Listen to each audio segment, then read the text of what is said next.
So now to a new report that is alleging Saudi Arabian border guards have killed hundreds of migrants trying to cross the border from Yemen. Human Rights Watch saying they've interviewed dozens of migrants and analyzed hundreds of images and videos to find evidence of the dead and wounded. I want you to take a listen now to one of their interviewees and what they told the organization about the attack. Listen. They were firing nonstop, and I thought the sky was falling on me. I thought I was dreaming at first. I couldn't believe my eyes. I looked around and landed my eyes again at it and knew I had no leg anymore. I started praying, lying there. My fellow Ethiopians planning to go to Saudi, please look at me. There is a rain of bullets waiting for you. Look at me and learn. So responding to the report, a Saudi government source told CNN that the allegations in the Human Rights Watch report about Saudi border guards shooting Ethiopians while they were crossing the Saudi-Yemeni border are unfounded and not based on reliable sources. Now these accusations come at a time when the kingdom is making massive international investments in a variety of businesses right around the world, and that includes high-profile sports like golf and soccer. Now, those actions, many believe, is part of a campaign to wash the country or sanitize it of its dubious human rights reputation. Joining me now on all of this is Sarah Lee Whitson. She is the head of democracy for the Arab World Now. Now, the organization that you head now is called Dawn, and it was set up by Jamal Khashoggi. He is a Saudi journalist who, of course, was murdered and dismembered inside the Saudi consulate in Turkey in 2018. Sarah Lee Whitson, welcome to the program. You know, the allegations are nothing short of stunning that Saudi border guards shot, literally in cold blood, shot migrants and refugees at close range, with people that were killed and tortured and sexually assaulted. I want to stress that CNN cannot independently verify these incidents, but what's your reaction? My reaction, of course, is one of shock and horror, because while we have been documenting abuses at the Saudi border for many, many years involving abuses of migrants, this new report documenting hundreds of migrants killed over a 3-month period and subjected to the most sadistic, horrific abuses, like, for example, forcing a migrant to rape another migrant or face death when he refused, asking migrants which limb they wanted to be shot at, having explosives, major explosives thrown into migrant camps, killing women and children with body parts everywhere. It is a really shocking level of depravity that has been documented. Which, as you say, shocks you. Now, I want to repeat, CNN cannot independently verify these incidents, and a Saudi government source has told CNN, I will repeat what they say, that the allegations included in the Human Rights Watch are unfounded and not based on reliable sources. Can you explain to our viewers, you are a former Human Rights Watch director for the region, how are these reports vetted and researched? They involve very detailed investigations with eyewitnesses, victims, physicians. We typically review medical records. We review physical remnants of explosives, weapons, bullets. This report in particular used satellite images and images available broadly to document burial sites, photographs showing dismembered bodies, looted bodies, and then, of course, the migrants and witnesses themselves describing what's happened.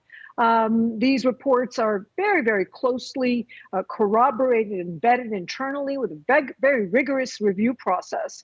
And as for the Saudi denial, I should say I haven't seen a single human rights investigation, documentation of evidence that they haven't casually dismissed out of hand and rejected as false. They've been doing this for the past 7 years with regard to the indiscriminate bombardment of Yemenis that have taken 370,000 lives. And the standard fallback response of the Saudi Arabian government is just to merely deny and pretend that nothing has happened.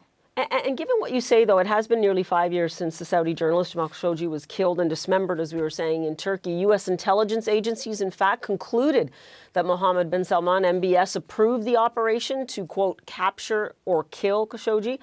You know what Saudi Arabia called this. They called it negative, false, and unacceptable, and said the crime was in fact committed by a group of individuals that have, in their words, transgressed all pertinent regulations, and that the kingdom's leadership did take the necessary steps to ensure that it never happened again.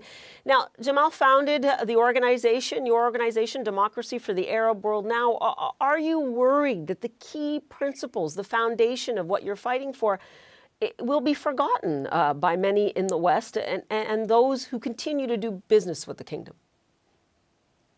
Well, I think that, first of all, in terms of the Saudi denials, the murder of Jamal Khashoggi is a perfect example of why no Saudi denials can be taken with any credibility. They denied until the very last minute that Jamal was even killed.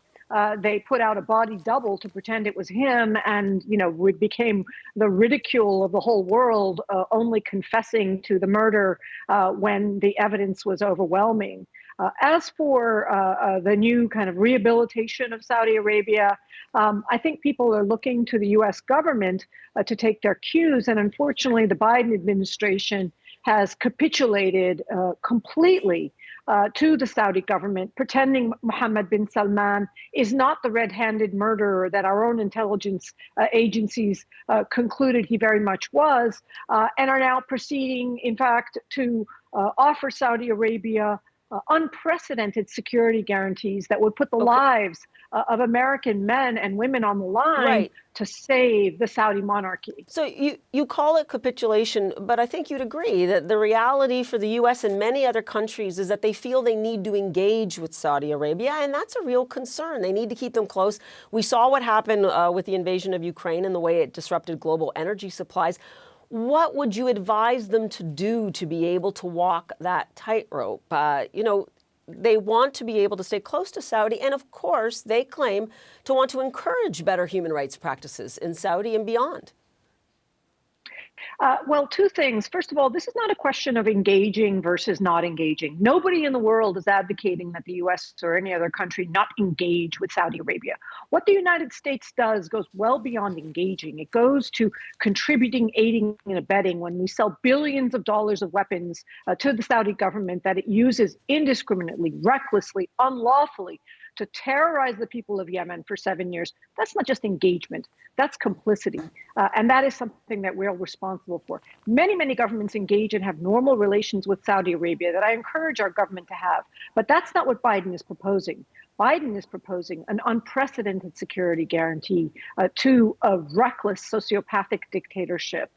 And that is not necessary to maintain U.S. interests. In fact, it endangers U.S. interests by embroiling us in the belligerent actions of Saudi Arabia, including most recently the invasion of Yemen. Now, those are not the only two options to us. There's a more sensible and balanced way to approach a normal relationship with Saudi Arabia that doesn't include giving them billions in weapons and security guarantees. And I think that in terms of reforms, the main takeaway from Mohammed bin Salman's rehabilitation is impunity. He has proven to the world that he can murder a journalist, kidnap him from the United States, chop him up into body parts, jail and torture women, indiscriminately bombard Yemenis, and yet President Biden will show up fist bumping with him and chumming and palling around with him and now offering him a security guarantee. That is the behavior that emboldens Saudi Arabia to think it can do whatever it wants because it sees that it can buy its way to influence, not just with American businesses, but with the American government too. Sarah Lee, and we will leave it there for now as we continue to follow this story. Appreciate your time.